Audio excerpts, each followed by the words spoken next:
Get your free copy of the complete tutorial at www.teachucomp.com/free.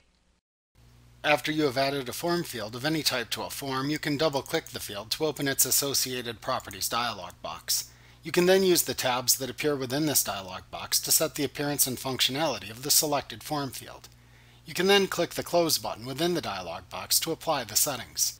In this lesson, you will learn how to set the properties on the Position tab within this dialog box.